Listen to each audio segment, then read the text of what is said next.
Hello and welcome to my review of the Dapol new Class 73 logo. I apologise for the background noise. I brought it outside so we get better light, so that we can see bits and pieces a bit clearer. It's a long awaited item. I waited a long time for it. I had 25 nearly Hornby or previously Lima versions of the class locomotive. I collected them, but when this was announced I decided in my wisdom to sell them all off and wait for this, but this has taken so long to come out that I was beginning to wonder, but here it is, and this is my personal opinion of the pros and cons of this model. Okay, the model I'm reviewing here is the Rail Blue version of 73124. It's a very nice model. It is nicely detailed, but what I'll do first is go through the negative points. We'll get the negative points out the way because there are a few. Some are applicable to this loco, some are not, but I'll highlight the errors that have been made, or the niggly points we'll call them, rather than errors. So first off, the colour. It's not a very good rendition of how I recall Rail Blue, and compared to all my other models that I have in this livery, it's very bold in its colour scheme, interpretation, especially when you come to the front and the yellow. This is very yellow, sort of lacks the creaminess of warning yellow from the years. But now to say, this is the most basic pretty much livery that you can get, so it's just two colours and the shades are so wrong. And what has been missed off completely, if I lay the roof over, is on the roof, this panel and this panel are fiberglass, translucent fiberglass panels on the real locomotive. They were never painted, so why Dapol have painted them blue on this loco, I'm going to put down to laziness. That should be a creamy coloured or grey, depending on your personal opinion of the colour of fiberglass. But obviously it was dirty by then as well, so it wouldn't have been a clean colour. But that's the way we go. But that's the main painting errors: the shade of the blue, the brightness of the yellow, and the fact that for some reason the two roof panels, which are fiberglass, have been painted blue. The next thing I'm going to come to, which is, I'm going to bring the loco a little bit closer so you can see it easier. Just refocus the camera. There we go, I think that's got it. We have here a cover on the exhaust. Big thick metal plate that they've got on there. Now the real locomotive, it is just a very thin piece of steel. It's not a great big moulding on the roof like this is, where it sticks proud. It's pretty much flush on the real loco, so you don't have this great big box sticking up on the roof like we got here. Now, thing to mention about this is also present on the JA version of the model, the 73Os, which are currently out as E6001 and E6003. JAs did not have a cover on the roof. The only time they had a modification to the roof and bits fitted like covers was when they went to Merseyrail. They left the Southern and they went up and to work in the tunnels around Liverpool Lime Street. They were fitted with air scrubbers or catalytic converters or whatever they want to call them, and the exhaust got changed. So whether they've tried to sort of carry that over onto the new models, I don't know, but that is an error on the JAs. One other thing you need to note is on the battery boxes we have the 3 additional safety latches. Now on this model, that's fine, they're there. But if you have a locomotive with the E numbers, they brought out one of these models in blue with the E number, and the two JAs that they brought out, E6001 and E6003, in original liveries with oval buffers. These latches were never attached till about mid-1978 when they started to be fitted to these locos. So any loco modelled before that time should not have those latches. They should not be present at all.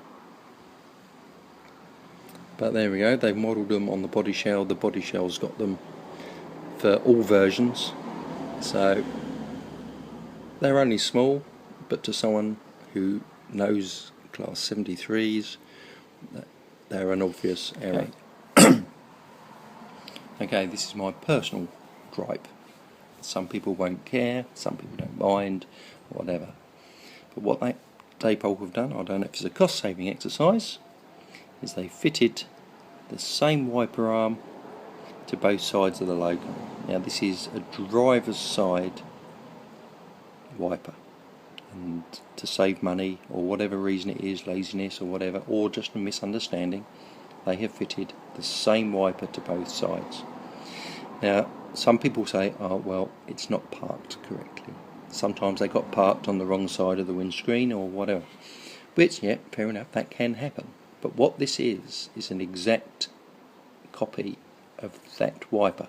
The pantograph arm is on this side, on both, whereas they should be a mirror image. So even if it was on this side, the pantograph arm would be on this side of the wiper, not that side. So that is, for me, a bug. They should both be parked in the centre. So if I just bring up my Haljan class 33 here next to it, you can see they're parked towards the route indicator panel. And while I got it here, you can also see the difference in the yellows. It's a very warmer colour on the Haljan logo, which seems to match very nicely the Bachmann logos and units that I've got, my EPBs and SEPs, are very similar to the Haljan colour, whereas this is definitely a standout yellow on the front of this, which I'm going to, personally, my personal preference is I'm going to have to repaint this logo completely. Got to match the rail blue. I've got rail match paints, but it's an inconvenience. I've got to strip the logo down to do it, but there we go, that's my personal choice. What I've also had happen to me on the bogie here, you've got, hope you can see, you have a torsion bar that runs across there. These are separately fitted items. I've had one fall off already, and one on the back here, behind this one on this side, actually isn't even fitted correctly. It's half hanging off. It's currently fixed on there, but it is half hanging off. But that pretty much is, other than, well, actually I'll mention it. The hoses on the front, I'll just swing him round again. What there isn't is no ends moulded on the hoses, and for some reason this one is outside the jumper, not in the pocket behind. If they was in the pocket properly, then you could get away with it, but there's no indication or part moulded ends that were painted red or yellow, main res and brake pipe. It's just a little thing that could have been slightly better. I'm not moaning about those, it's just the way they've been moulded. They don't actually fit properly in the bottom, but that's it. That's not a disaster, that's just an observation.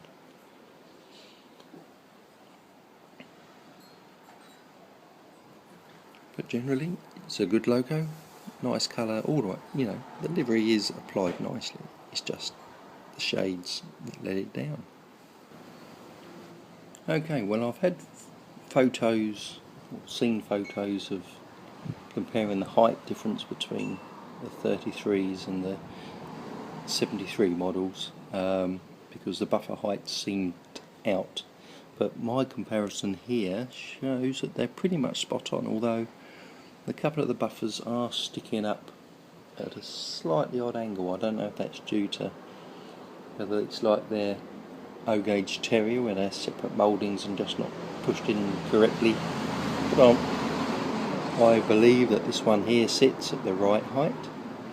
What can also be judged is, because it's my 33-2 model, the width of both locos are pretty much exactly the same, which they should be because they were both designed to be able to run up and down the Hastings to Tunbridge line through the restrictive tunnels, so the width of the locos is the same, but you can obviously see the difference in the colours, shades of the blue, the rail blue and the yellow. But all in all, it's a very much improved model of the Lima model. Now, I'm not going to do the Lima model this injustice. The body moulding of the original Lima, which became the Limby Hornby versions, the body shell was a very good model, and comparing it to one of these, that side of things was brilliant. But what it lacked on was detail on the underframe. Now, the detail on this, there's obviously lots of separate parts.